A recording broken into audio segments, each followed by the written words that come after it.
Hello everyone, this is Wicked Fox. We're going to do some trials today with the Scout Rifle.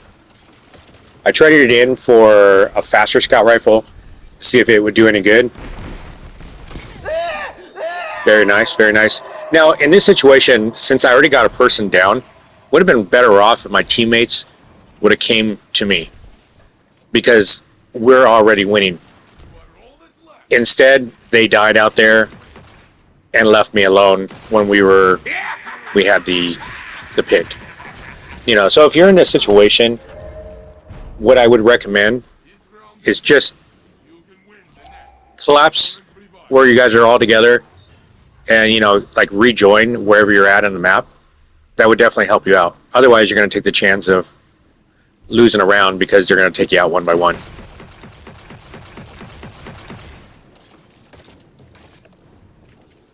Now, this Scout Rifle.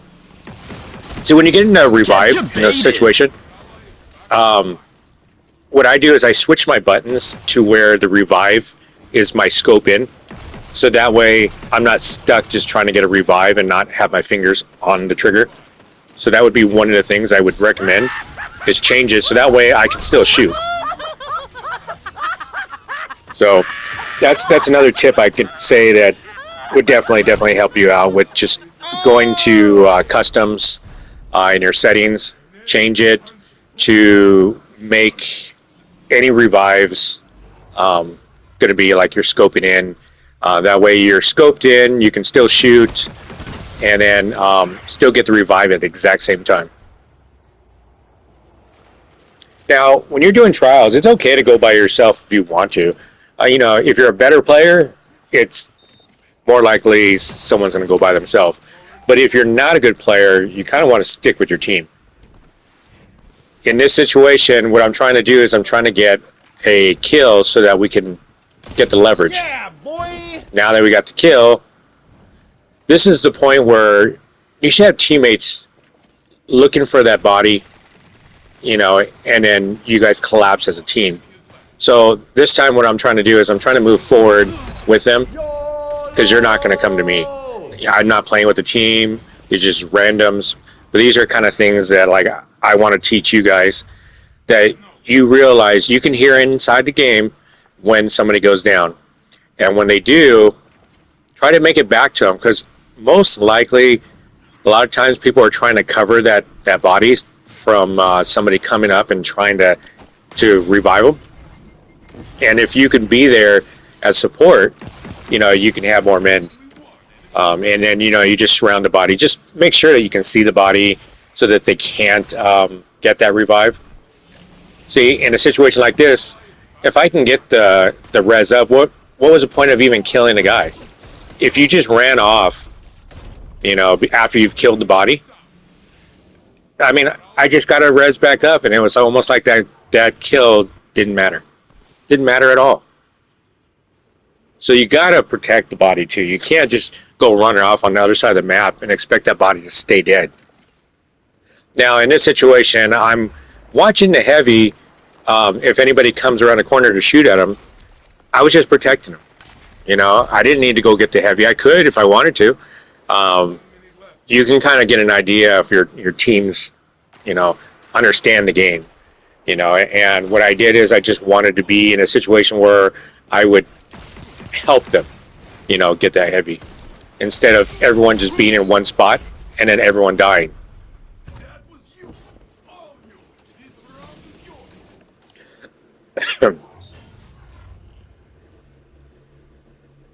So this game is all about angles.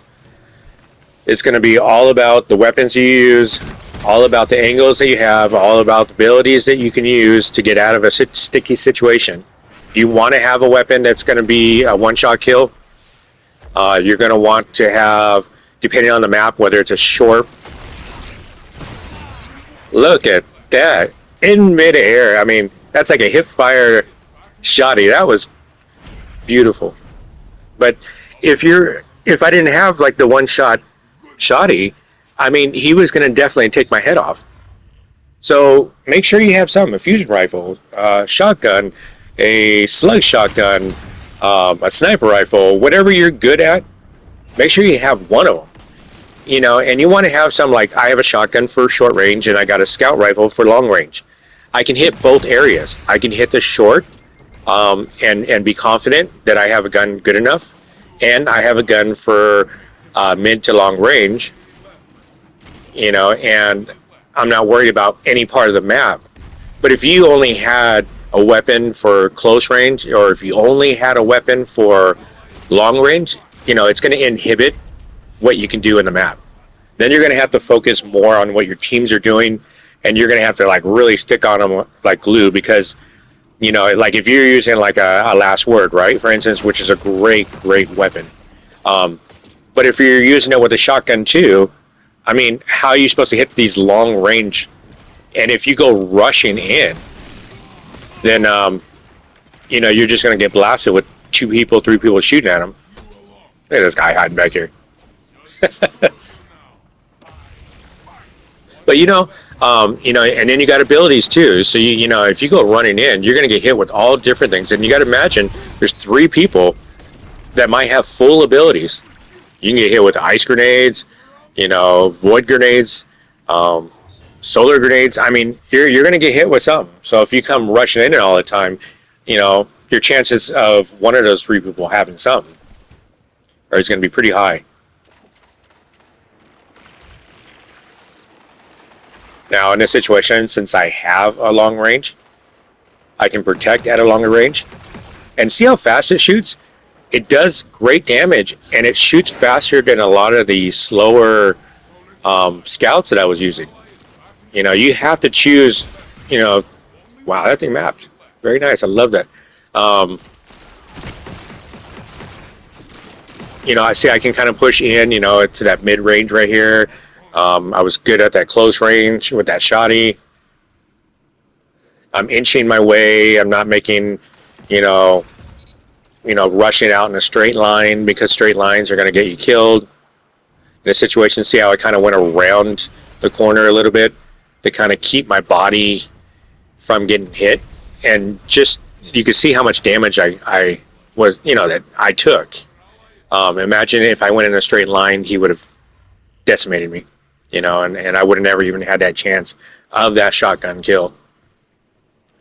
So, you only have so much life in this game, and you got to make sure that you're not getting hit, as much as possible.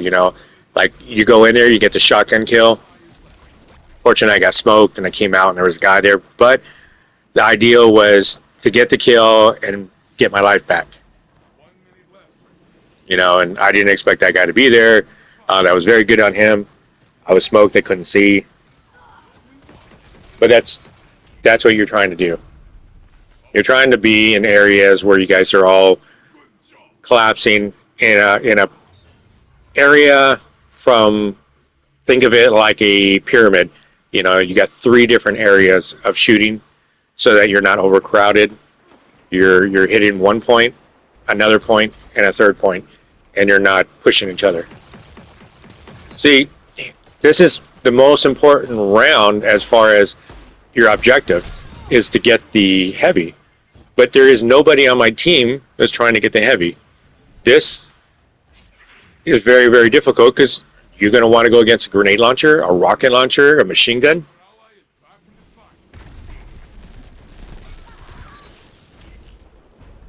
You can see how much damage your heavy is going to do, and it's like you have no teammates anywhere near.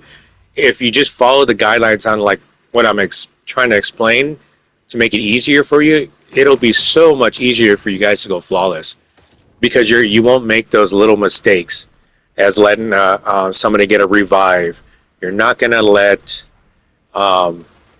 somebody take the one-on-one fights with you, because if your teammate is not good, like that guy came running in, he just came in aggressively, at least he got out of there. You can use an ability to get out of that situation. But if you're not good at PvP, you're going to get creamed pretty fast. It's going to be different from PvE because you're not going to have as much time. Everything is on speed for PvP. It's about as fast as you can go. Say, like, I could gone for the revive. But I'm going to stick there for, 2 2 or 3 seconds trying to get the revive while, when I could have just done the one-shot kill. So in situations, you got to choose what's the better for you. Do you get the revive because you're in a safe spot, or do you go for the kill because obviously the guy's not even looking at you, and you could get the kill and try to end the match.